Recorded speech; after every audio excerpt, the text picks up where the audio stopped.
magazine avec portrait d'auteur et le court-métrage Mitterrand est mort. Mais vous allez pas crever, bordel! Demain, la Rome antique aimait le foie gras et le vin. Le Moyen-Âge a lancé les régimes dissociés. Renaissance rimait avec bombance. Le siècle des Lumières se pâmait en buvant du chocolat. Le 19e siècle a découvert le beefsteak. L'histoire en cuisine, dévorez-la des yeux, demain à 19h sur Arte. demain, Repérez bien ce t-shirt. Ne le perdez pas des yeux. Il est là. Il est là. Il est quelque part par là. Ah, le revoilà. De Hambourg en Tanzanie, itinéraire d'un t-shirt usagé ou les dessous du recyclage de fringues. Demain à 22h10. Cours.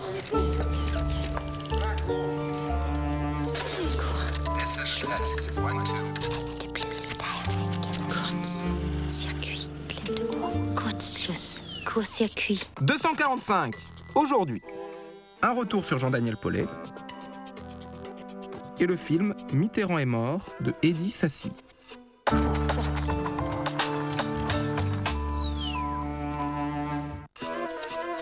Jean-Daniel Paulet. Décédé l'année dernière, Paulet était un inclassable, comme on dit, du cinéma français. 3 de ses films viennent de sortir en DVD. Le long métrage L'Acrobate et 2 courts, Gala et Pourvu qu'on ait l'ivresse. C'est l'occasion pour nous d'évoquer en quelques minutes une partie de l'œuvre de Paulet. Lorsqu'il meurt à l'âge de 68 ans, en septembre 2004, Jean-Daniel Paulet laisse derrière lui une œuvre étrangement coupée en deux. D'un côté, une série de films-essais, Météores inclassables, de l'autre, 5 comédies, réparties sur près de 20 ans. 3 de ces fictions font de la danse leur thème central et le principe de leur mise en scène. 3 bijoux méconnus, car peu diffusés, à commencer par Pourvu qu'on ait l'ivresse, son premier film. En 1957, Jean-Daniel Paulet a 21 ans. Il étudie les sciences politiques lorsqu'un improbable accident le précipite vers le cinéma. Il tombe en syncope. À son réveil, il ne reconnaît plus le monde qui l'entoure. Cette étrangeté soudaine du réel, doublée du sentiment d'une nouvelle acuité visuelle, le pousse à abandonner ses études pour rejoindre le service cinématographique des armées. Pour tromper l'ennui, il emprunte du matériel et tourne des plans, le week-end, dans une guinguette de Nogent, avec la vague idée d'en faire un court-métrage. En visionnant les rushs, il tombe en arrêt devant un drôle de corps, gauche et gracieux à la fois. Coup de foudre, ce type sera l'acteur de son premier film. Il part à sa recherche et finit par le retrouver. C'est un apprenti tailleur, il s'appelle Claude Melki.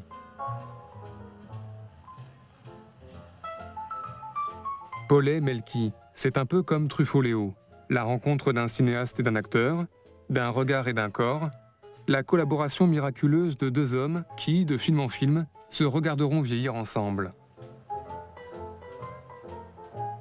L'intrigue de Pourvu qu'on ait l'ivresse est minimale. Dans une salle de bal à la clientèle métissée, un jeune homme timide et maladroit essaye, sans succès, d'inviter les filles à danser. Paulet s'interdit tout dialogue. Ce qui l'intéresse, c'est la variété des mouvements, la diversité des sentiments à la surface des visages. Par la composition raffinée des plans et le rythme musical du montage, il retrouve la puissance expressive des derniers temps du muet. Dès les premiers plans, Claude Melki s'impose comme le Buster Keaton français. Même corps burlesque de pantin désarticulé, même visage lunaire, triste et impassible. Melki erre de table en table, étranger à la communauté des danseurs. L'enfermement solitaire restera le thème principal de l'œuvre de Paulet, tout genre confondu. L'enfermement et l'évasion. À la faveur d'un mariage, le jeune homme finit par danser avec la mariée. Pour sortir de lui-même, il a dû se déguiser, devenir un autre.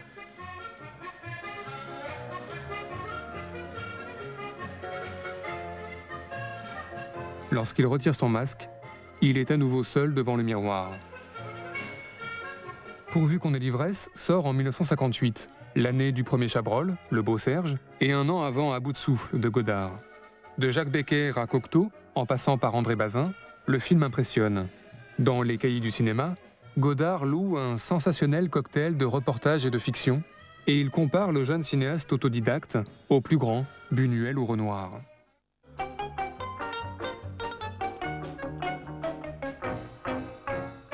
En 1961, le second court-métrage de Paulet, Gala, reprend thème, décor et personnages de Pourvu qu'on ait l'ivresse et y ajoute l'ampleur du cinémascope pour le plaisir de l'anamorphose, dira Paulet. Le personnage de Claude Melki gagne un nom, Léon, et une voix aussi fluette que son corps. Cette fois, Melki est employé d'une boîte de nuit martiniquaise. Mais c'est toujours le même ennui, la même solitude.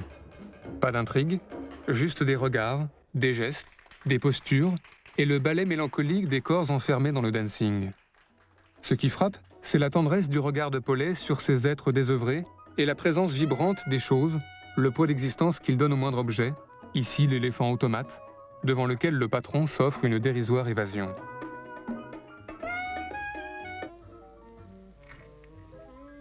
Évasion aussi, à travers un trou percé dans le mur par Léon.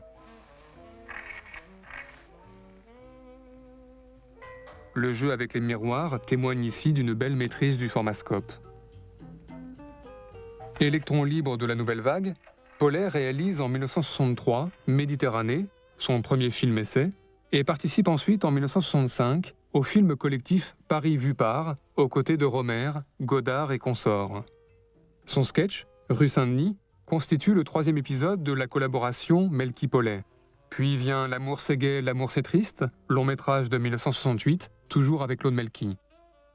L'échec commercial du film marque le début de la marginalisation de Paulet, qui poursuivra désormais son œuvre singulière et intransigeante à l'écart des conventions narratives. En 1976, Paulet revient au cinéma populaire avec L'Acrobate. Léon a vieilli, mais il est toujours aussi gauche et timide avec les femmes. Cette comédie dansée est un des plus beaux films français des années 70. L'enjeu est simple. Comment un garçon de bain-douche, enfermé dans sa solitude, se libère par la danse.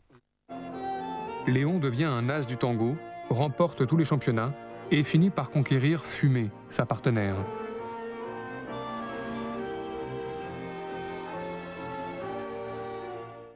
Claude Melki joue toujours de son corps en virtuose burlesque.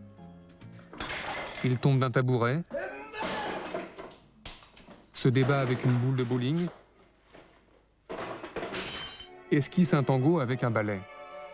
Apprendre à danser, pour un acteur comme pour un cinéaste, c'est apprivoiser progressivement l'espace en fluidifiant les gestes.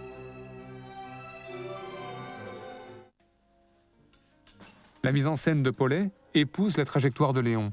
Ici, au début du film, c'est le mouvement saccadé de la caméra portée.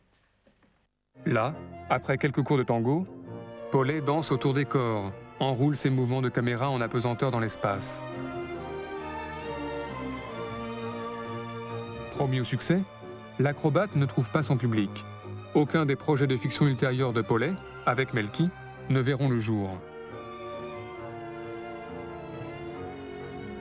Claude Melki mourra en 1994.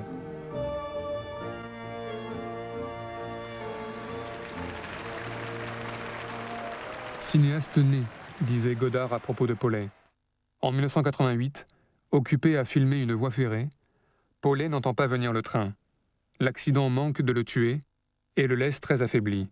Il continuera malgré tout à faire des films. La veille de sa mort, il met un point final à un scénario intitulé « Au jour le jour ».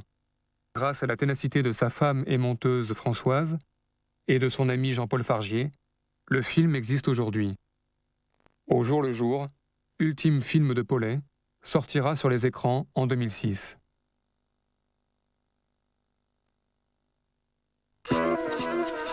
Voilà, Jean-Daniel Paulet. Et n'oubliez pas donc L'Acrobate, Gala et Pourvu qu'on ait l'ivresse en DVD chez Opening. Et on vous signale aussi la sortie plutôt récente d'un livre sur Paulet, écrit par Jean-Louis Letra et Suzanne Liandra-Guigue, un livre qui s'intitule Tour d'horizon.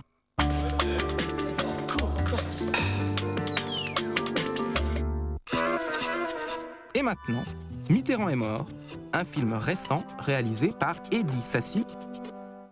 Mitterrand est mort, ça dure presque une demi-heure, et Eddy Sassi en personne viendra nous en parler après.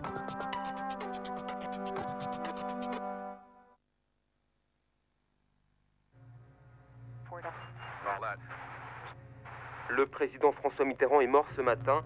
Les Français ont appris avec émotion la disparition de celui qui les a guidés pendant 4 alimenter et de refuser tous les médicaments. À l'heure où François Mitterrand entre dans l'histoire, Notre-Dame de Paris ouvre de nouveau ses portes aux grands de ce monde. Un dernier hommage avant le cercueil. Autre moment fort de cette cérémonie, la princesse se transforme en véritable larme. L'archevêque de Paris entame la lecture de son nommé. Les premières notes de profil qui résonnent. Le président François Mitterrand est mort peut-être le rapport à la mort n'a été si pauvre qu'en cessant de sécher. L'ultime hommage à l'homme qui a incarné le rester petit.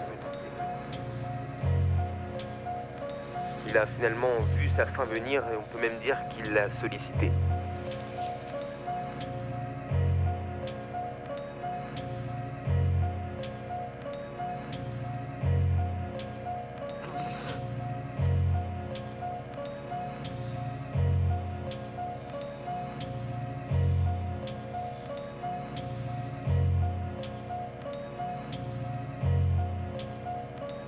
Oui. Ah. Asseyez-vous. Tout d'abord, permettez-moi de vous souhaiter une très bonne année, mademoiselle Moreau. Hein, pleine de succès et de réussite, je l'espère, cette fois, bien sûr. Merci. L'année commence d'ailleurs plutôt bien parce que j'ai une demande d'aide à domicile qui correspond à votre profil. Hein. Alors, vous avez bien suivi l'année dernière une formation médico-sociale à travers nos services. Oui, ça l'année dernière, oui. Ok, bon. Voilà, je compte sur vous pour saisir cette opportunité de retour à la vie active. Hein. On ne peut pas se contenter de l'aide charitable de l'État quand on est une jeune personne comme vous. Pardon? Oui, ben, écoutez, hein, l'année dernière, vous avez encore refusé un poste pour la ville. Hein. Il faut y mettre un petit peu du vôtre. Décorer les sapins, ça me stresse. Bon, hein, écoutez, ça suffit. Vous allez vous rendre au 2e étage. On vous expliquera le but de votre travail. Voilà. Allez, filez, hein. Allez. Bon.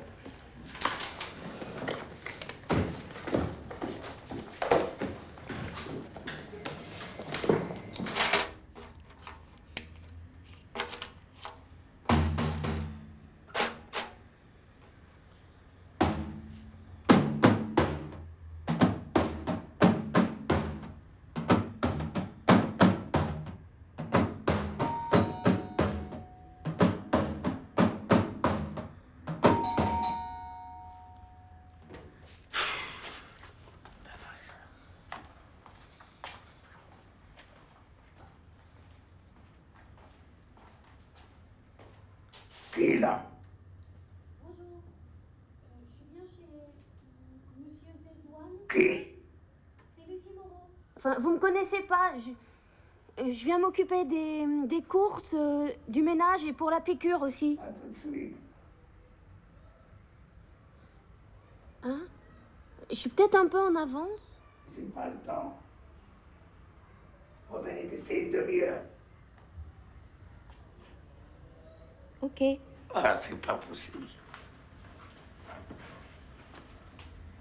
Et jamais tranquille, c'est ça.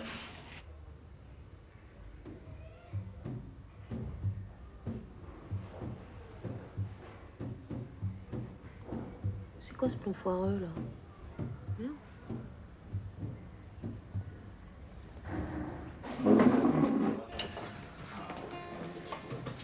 Salut, Salut. qu'est-ce que tu fais là, sorcier? J'ai trouvé un boulot dans le coin. Ah ouais? Ah oui. C'est quoi, c'est toi? Je vais m'occuper d'un vieux. C'est un boulot, ça, s'occuper d'un vieux? Bah oui, c'est un boulot. Ouais. Tu crois que faire des chocolats, c'est un boulot?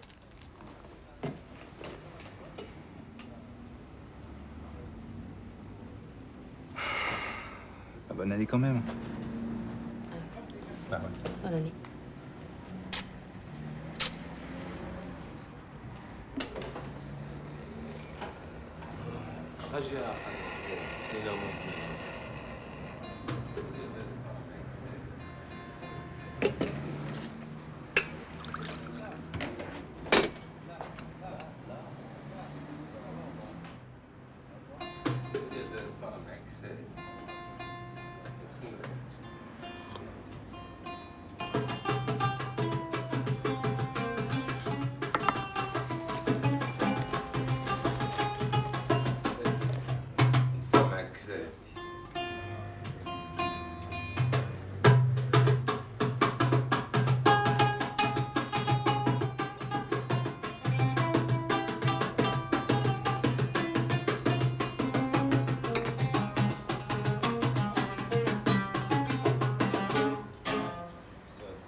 je suis venue tout à l'heure. C'est la mairie qui m'envoie. Je suis un peu comme une infirmière, on va dire. Une infirmière? Oui. Vous ne ressemblez pas vraiment à une infirmière. Ben, c'est pas grave. Excusez-moi, pardon.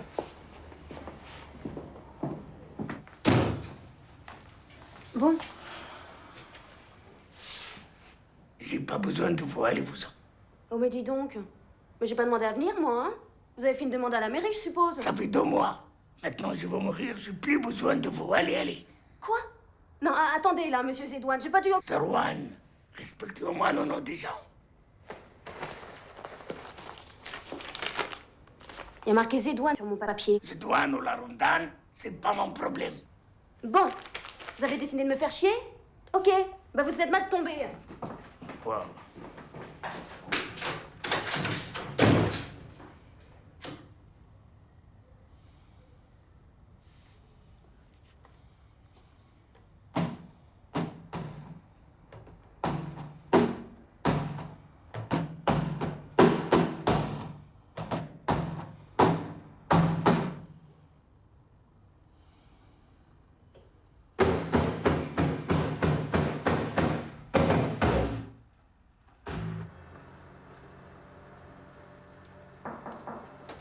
Oui.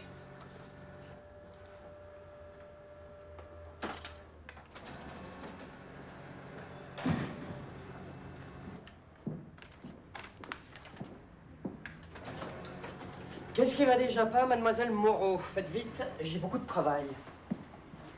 Vous auriez pas un autre job par hasard? Parce que monsieur Zerwan, là, je sens qu'il va me faire chier. Pardon? Vous vous foutez de moi ou quoi? Vous allez retourner faire ce travail et le faire bien, s'il vous plaît. Une fois ne sera pas coutume chez vous. Il veut pas. Je vais pas le forcer. Les vieilles personnes sont capricieuses, mademoiselle Moreau, tout comme certains jeunes. Il faut parfois les pousser un peu au cul, si vous me permettez l'expression. Et s'il meurt? Je serai quand même payé les 6 mois du contrat? S'il meurt? Comment ça, s'il meurt? Vous êtes payé pour vous occuper de lui, non? S'il meurt, je vous trouverai autre chose. Ne vous inquiétez pas. Allez, fichez-moi le camp.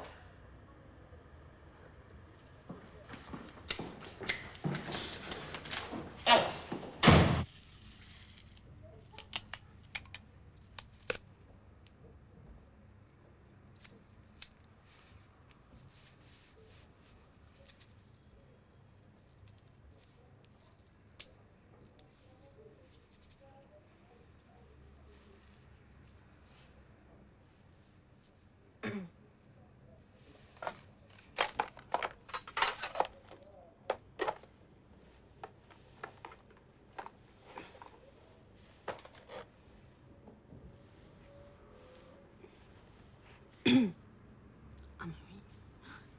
Oh, c'est sûr. Ça arrive. Ouais, c'est pas très grave. Oh, oui.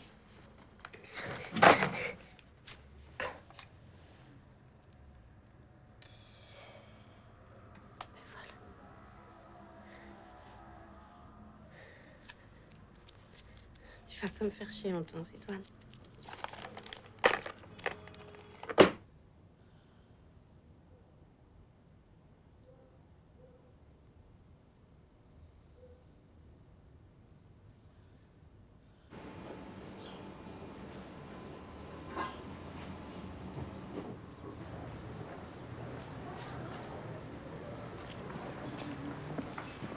Bonjour. Bonjour, madame. Je voudrais une part de galette des rois, là, s'il vous plaît.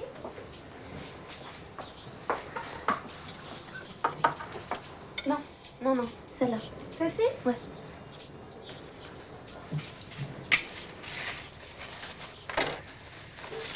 Vous désirez autre chose? Alors 9 francs 80, s'il vous plaît. Tenez, il y a le compte. Merci beaucoup. Je vous en prie. Au revoir. Au revoir. Bonne journée.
Faut qu'il y ait quelqu'un dans la rue au moins qu'on martyrise. Et c'est là, le vieux Zerwan. Ça marche, la musique, vieux Zerwan. Alors, c'est quand tu nous sors un disque. Ouais, un vieux disque. Il va falloir changer de look, mon vieux. Où ils sont, vos parents? Ils travaillent, eux, au moins. Ils ont de la chance. Alors, tu nous invites à prendre le thé? Prends-moi ça. Ouais, tiens, j'ai pitié. Je veux le dire à ton père, t'es pas bon. Il parle pas au fou, mon père. Allez, dégagez, Nalbo. Allez. Ah, tu me fais peur.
Encore vous? Oui. J'ai dit que j'ai besoin de rien.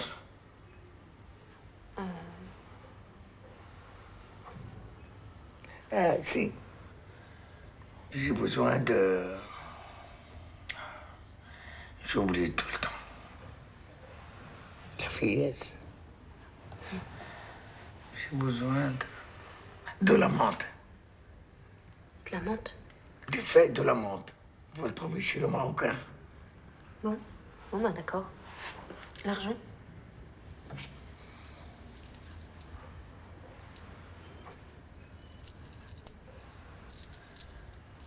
Merci.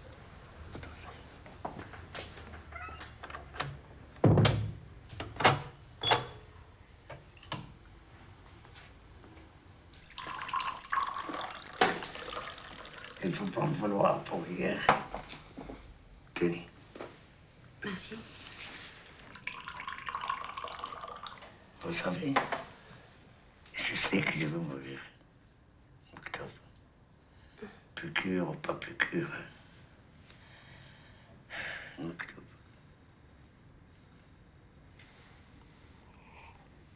Oh bah oui, mais vous savez, personne n'aime les piqûres, hein. Puis à votre âge, c'est normal de penser qu'on va mourir. Comme vous dites, c'est normal.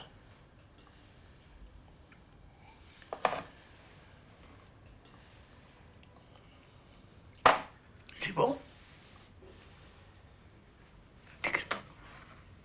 Ça va. Vous êtes musicien? Ah oui. Vous voulez écouter un peu? Oui.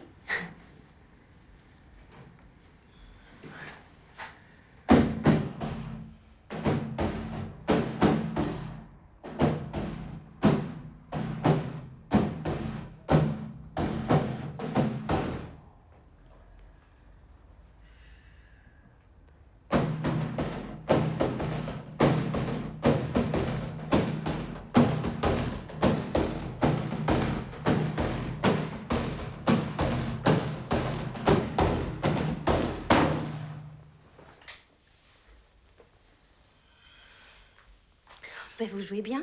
Non, non, non. Cette musique, je l'ai jouée les yeux fermés. Mais il y a longtemps de ça. Ah, vous avez qu'à vous souvenir de la dernière fois où vous l'avez joué? Mais je me souviens très très bien. C'était un bon jour. C'était en avril 1974. C'était le printemps. On a monté un spectacle à Paris avec des amis. Et un ami, à la fin, il vient me dire qu'une personne connue est dans la salle. Au bon moment, mademoiselle, je vois une personne devant moi, dans ma loge. Tout de suite, j'ai mis ma veste, ma cravate, parce qu'il fait chaud dans la loge. On s'est dit bonjour. Je lui dis bonjour, monsieur le président. Il m'a dit, je ne suis pas encore président. Mais vous êtes déjà un grand musicien.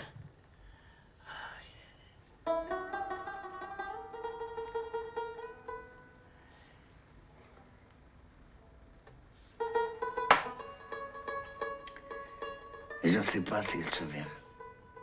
Mais moi, je me souviens très très bien.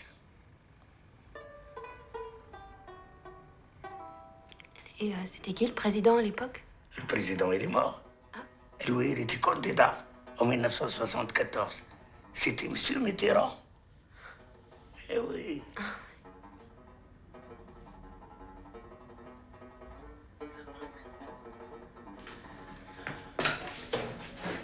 Mais qu'est-ce que tu veux? C'est rien. Ça va aller, c'est juste une piqûre. Allez, monsieur Zerwan. Chut, c'est bon, c'est bon. Arrêtez. Mais vous allez pas crever, bordel. C'est juste une piqûre.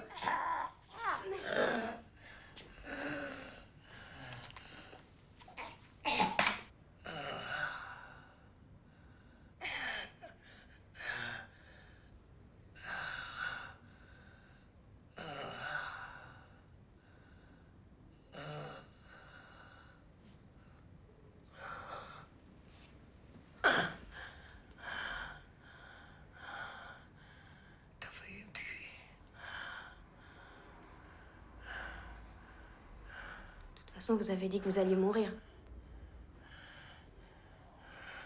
Tu es folle? Je suis désolée. Toi, au moins, tu fais ton boulot. Ouais. Pas comme les gens d'aujourd'hui. Ça doit être ça. Non, laissez. Allah yahfadni. Tu vois, mademoiselle le sait. Je l'ai mis là le soir à direction de Mitterrand. En 15 ans, ils n'ont jamais tombé, jamais. Ça, c'est pas le Mektoub. Vous m'énervez avec vos histoires. Je vais mourir demain, mademoiselle. Oui? Ben, vous l'aurez bien cherché.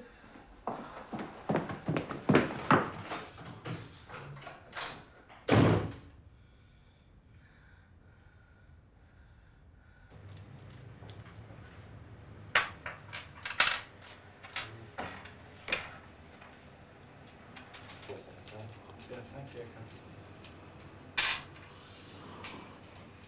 C'est nul. Déjà. Ah, ok. T'as perdu? Non, bien sûr. لا نفس اللعبة. خويا انت اللي تلعب. تخلويت عاوتاني داك التخلويت ديال المدينة القديمة، أنا اللي نلعب عاد لعب أنت. لعب واش قرا. ايوا خويا واش درتي زرب كلها شاك فاصون تلعب أنا عاد لعب أنت. سير أسيدي سير. Bonjour. Bonjour. Est-ce que vous connaissez Monsieur Zerwan? Zerwan Mohamed? Je sais pas, c'est un musicien. C'est un ami pour moi. C'est un musicien, vous savez, mademoiselle, il dit ça à toutes les filles. Non, mais je suis son infirmière. Infirmière, pourquoi il est malade? Oui, il va mourir. ربي يخليه. الله البون ديو يبروتاج. Mais qui vous a dit ça? C'est Mohamed lui-même? Ah non, non, c'est Mektou. Mektoub, je connais. Qui c'est Mektoub? Mektoub, vous voulez dire Mektoub? Le destin. Le destin. Toub. Oui, Mektoub, le destin, oui, tout à fait. Oui, c'est tout à fait. Et alors? Ben alors quoi? Bah, Vous savez, mademoiselle, on dit le Mektoub malé robe. On ne peut pas échapper au destin. ah bon? Ah, merci.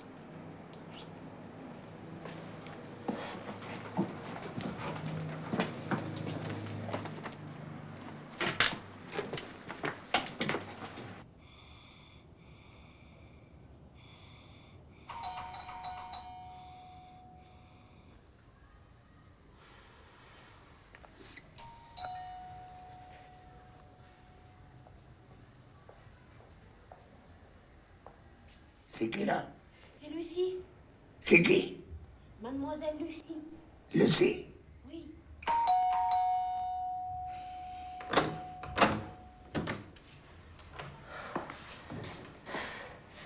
Vous allez bien? Mieux que tout à l'heure, en tout cas. Oui. Vous n'êtes pas mort, en fait. Vous êtes en avance encore, mademoiselle Lucie.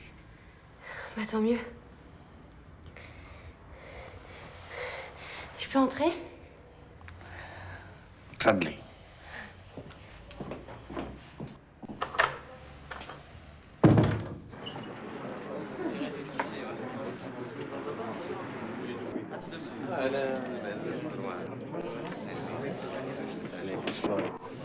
اهلا معلم زروان.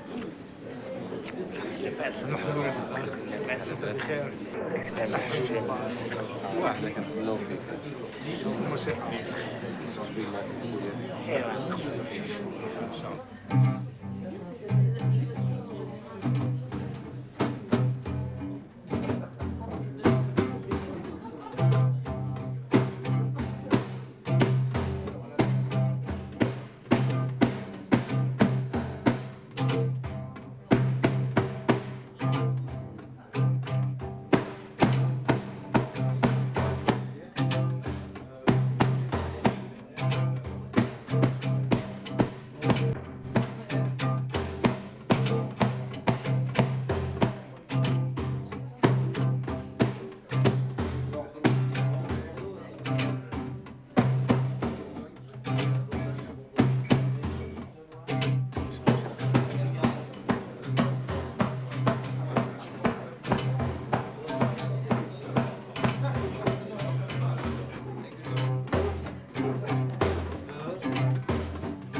Bon.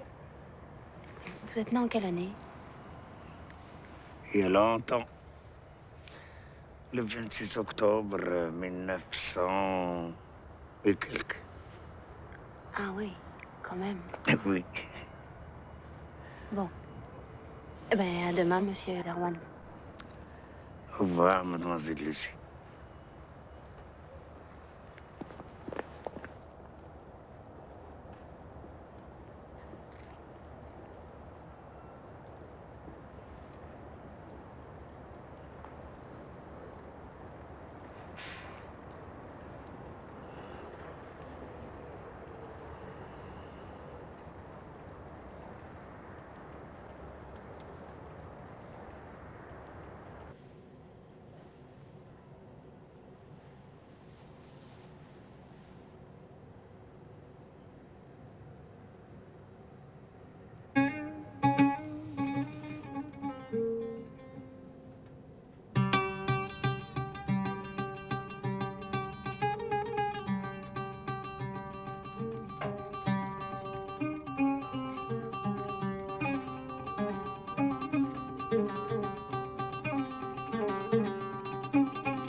Et maintenant, comme promis, Eddy Sassi s'est installé dans notre petite cabine pour nous commenter quelques scènes de son film. Je voulais commencer par cette séquence de bar où on voit Lucie, Sophie Quinton qui vient prendre un chocolat chaud pour parler d'un des moments principaux dans la fabrication d'un film qui est le passage en salle de montage. Et donc là, on est dans une scène où on n'avait pas du tout, où elle n'était pas censée du tout se dérouler comme ça. On est avec Lucie dans le bar et on a introduit tout de suite finalement au montage les musiciens et la musique qu'on entend en off. Et ça, c'est un vrai choix de montage parce que c'est pas du tout écrit comme ça. C'est une scène qu'on a tournée de nuit, juste avant la scène de concert, et qui n'était pas du tout prévue pour être placée là. Voilà, c'est censé être plus vers là.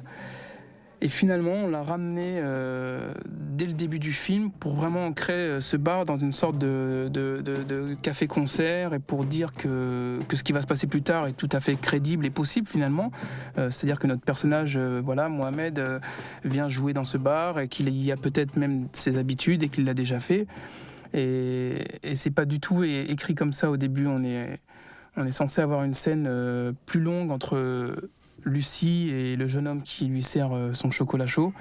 Et finalement, on a pensé que cette histoire venait un peu parasiter notre histoire centrale, qui est la rencontre entre Lucie et Monsieur Zerwan. Donc, exit le serveur et on a essayé de tout recentrer sur la musique et sur la découverte qu'elle fait de cet endroit et de ces gens.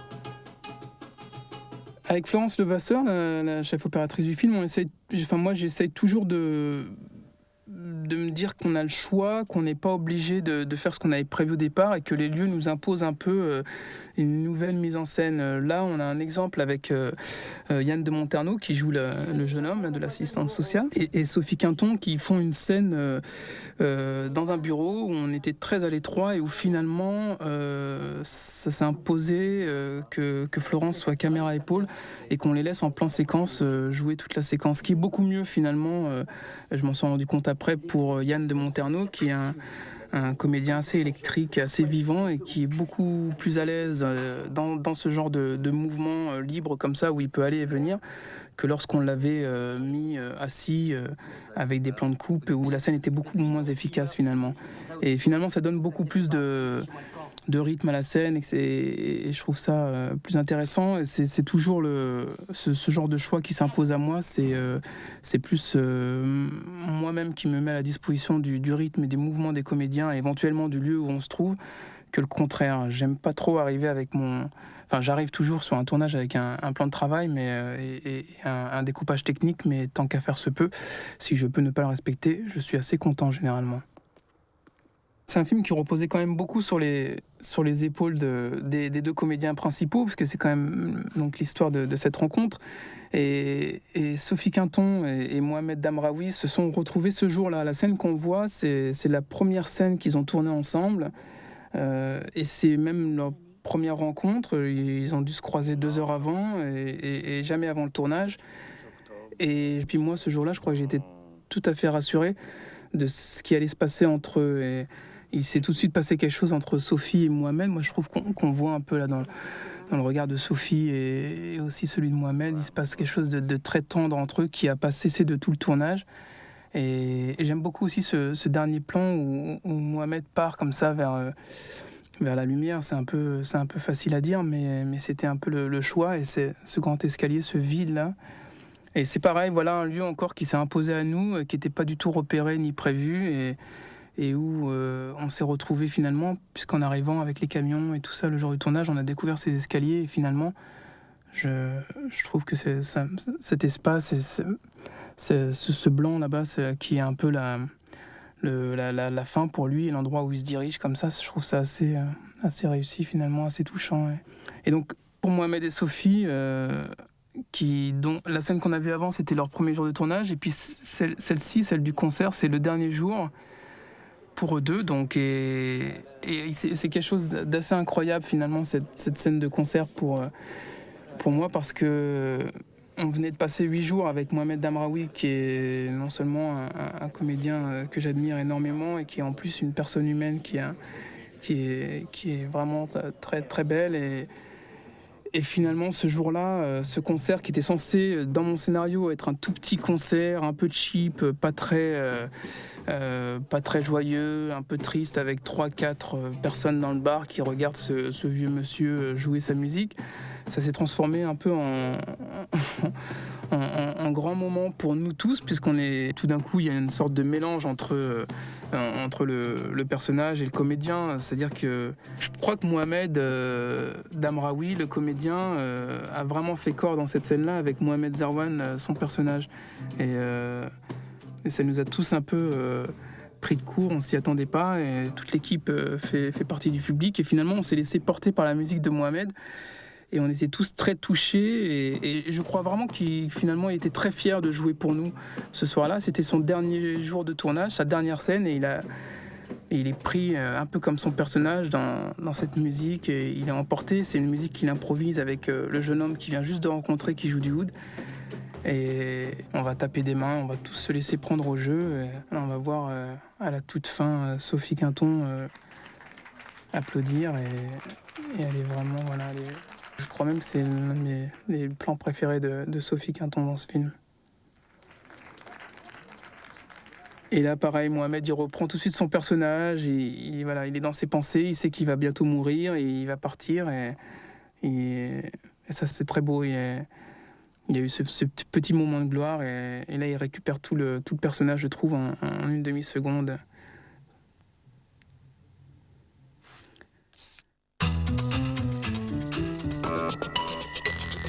Voilà, c'est fini pour cette fois.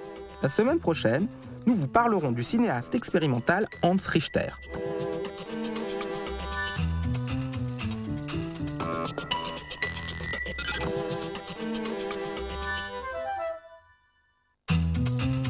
Ah, n'oubliez pas, pour en savoir plus, sur internet, www.arte-tv.com. Dans un instant, à suivre à la trace, Le chien des Baskerville. C'est un thriller fantastique signé Terence Fisher, le maître de l'horreur gothique. Vénus et Apollon, bonjour. Bonjour. Vous avez rendez-vous? Oh, vous êtes... Voilà, votre chaussette est toute trouée.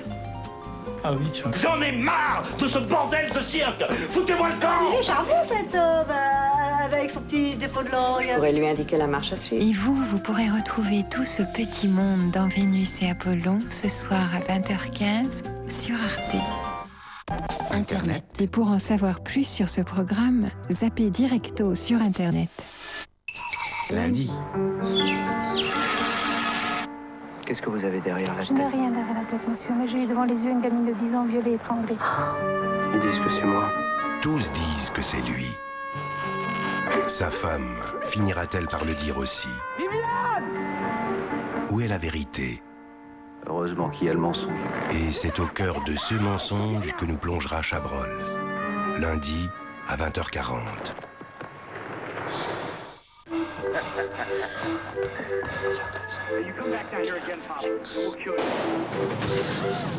Attention, chien méchant. Voici Le chien des Baskerville, un film d'après Arthur Conan Doyle.